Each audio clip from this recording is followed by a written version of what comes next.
Assalamualaikum warahmatullahi wabarakatuh. Saya M. Adam Malik dari Prodi Perdagangan Internasional dengan NIM 2279005. Saya akan mempresentasikan materi saya yang berjudul Peran Forecasting dalam meningkatkan efisiensi manajemen logistik dan transportasi.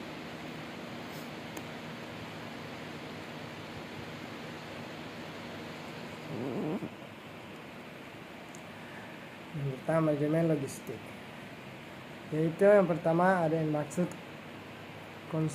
Council of Logistic Management, pengelolaan proses perencanaan, pelaksanaan dan pengendalian yang efisiensi dan efektif dari aliran pemindahan dan penyimpanan bahan baku atau disebut in process inventory, finished goods, serta aliran informasi mulai dari titik awal dari mana bahan baku didatangkan sampai titik akhir konsumsi dalam rangka memenuhi kebutuhan dan kepuasan pelanggan.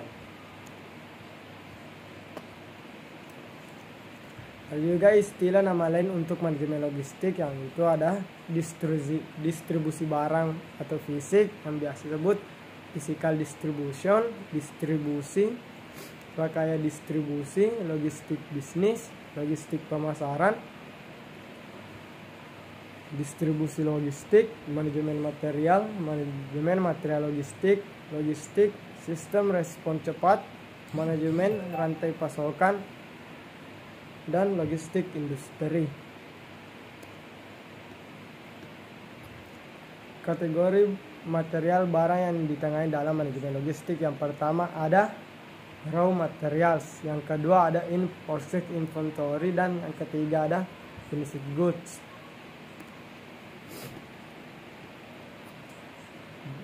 Jenis produk di dalam manajemen logistik yaitu ada dua. Yang pertama produk konsumsi, yaitu produk yang dihasilkan perusahaan untuk kepentingan konsumen akhir atau final customer. Yang kedua ada produk industri, produk yang dihasilkan perusahaan untuk kepentingan industri atau intermediate customer, biasanya sebagai bahan baku, bahan pembantu pada proses produksi berikutnya.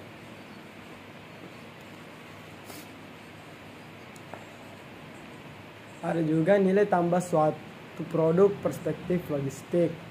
Yang pertama ada form utility, patch utility, possession utility, dan time utility.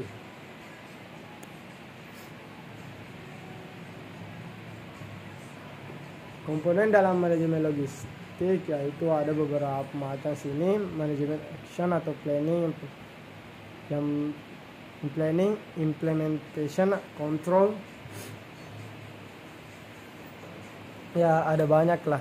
Mungkin saya tidak bisa jelaskan satu-satu. Mungkin ini salah satu contohnya komponen dalam manajemen logistik. Minta maaf kalau tidak bisa jelaskan semuanya.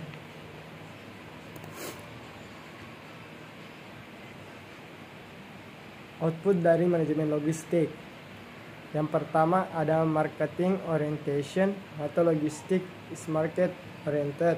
Yang kedua ada logistik at time and less utility. Yang ketiga ada logistik allow efficient movement to the customer. Konsep marketing dari perspektif manajemen logistik, yang pertama tadi ada supplier, intermediate customer, dan final step. Yang kedua ada produk, price, promotion, page. Yang ketiga ada marketplace and portability, loss, dan customer service.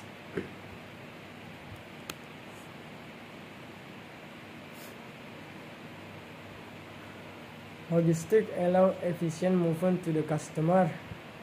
Yang pertama ada Grafenster Polwans menunjuk 5 hukum dari logistik, yaitu memberikan right produk pada right place and right time dan right condition dengan right cost kepada customer yang mengkonsumsi produk tersebut, sehingga evaluasi dan improvement dari aktivitas logistik yang dilakukan dengan mengintegrasikan aktivitas purchasing, inventory management, customer service, transportation, dan public warehousing kan bisa, yaitu 3, menurunkan biaya keseluruhan, meningkatkan keuntungan, meningkatkan level of service pada konsumen. Aktivitas-aktivitas dalam manajemen logistik. Yang pertama ada customer service. Dalam hal ini aktivitas dari customer service akan melibatkan implementasi dari konsep manajemen logistik yang terintegrasi untuk memberikan tingkat kepuasan konsumen yang cukup baik dengan tingkat harga yang serendah mungkin. Yang kedua ada order processing, memacu proses distribusi dan mengarahkan aktivitas-aktivitas yang bertujuan pada pemenuhan kepuasan pelanggan. Dan ada pun komponen dari order purchasing, itu ada elemen-elemen operasional seperti order atau entry atau editing, order scheduling, order shipping, set preparation, invoicing, atau pengurus faktur-faktur. Yang kedua ada elemen-elemen komunikasi, yaitu modifikasi order, pemeriksaan status, order tracing dan expedition, koreksi kesalahan pemesanan, dan informasi produk. Dan ketiga ada elemen kredit dan collection, pengecekan kartu kredit dan pemrosesan pengumpulan akun yang bisa diterima.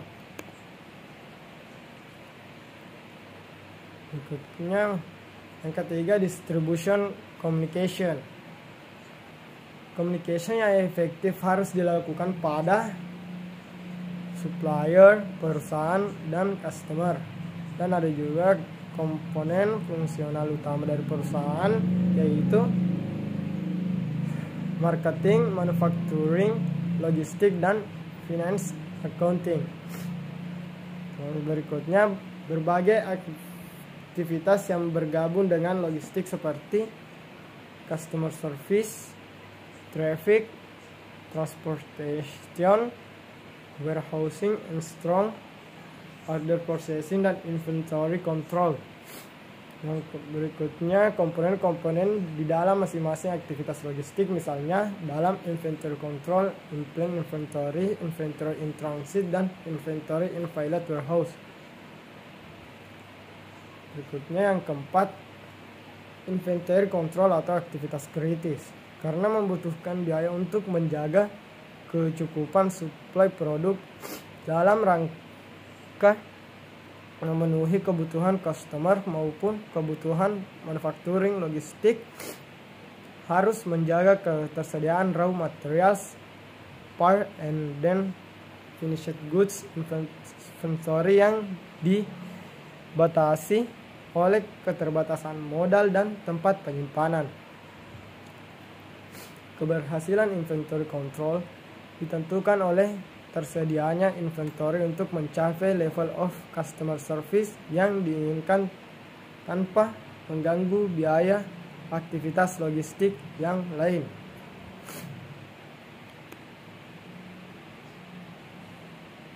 Aktivitas dalam manajemen logistik. Yang kelima ada demand forecasting, penentuan sejumlah produk yang dibutuhkan konsumen dan jasa pelayanan yang mendampingi produk tersebut untuk waktu yang akan datang.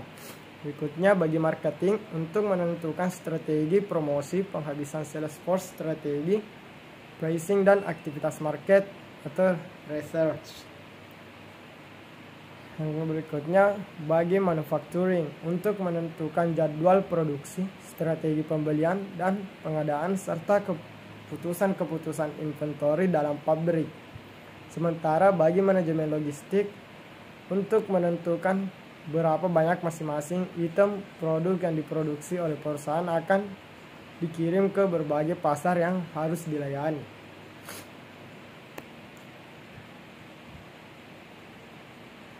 Yang keenam, traffic dan transportation, pergerakan pemindahan aliran barang dari titik awal ke titik akhir konsumsi dan sebaliknya. Aktivitas traffic dan transportation berhubungan dengan bagaimana memanage pergerakan produk barang yang meliputi aktivitas-aktivitas seperti pemilihan modal segmen atau alat angkut, misalnya udara, rail atau kereta, water atau pipeline truck.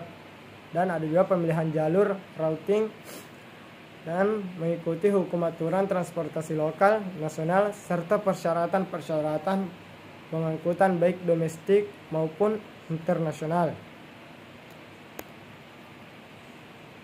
Yang ketujuh dan yang terakhir yaitu warehousing and stocks. Biasanya produk harus disimpan di pabrik atau di tempat tertentu sebelum dijual atau dikonsumsi. Semakin besar selisih waktu antara produksi dengan konsumsi, yang akan semakin besar juga jumlah inventory yang dibutuhkan.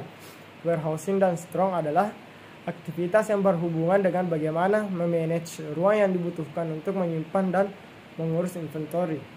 Secara spesifik, aktivitas stock meliputi memutuskan apakah fasilitas stock sebaiknya dimiliki sendiri atau sewa atau pinjam. Desain dan layout dari fasilitas stock atau gudang, product mix atau condition, perawatan, sistem keamanan, dan penugasan dan pelatihan personil. Mungkin itu sedikit materi dari saya. Terima kasih. Assalamualaikum warahmatullahi wabarakatuh.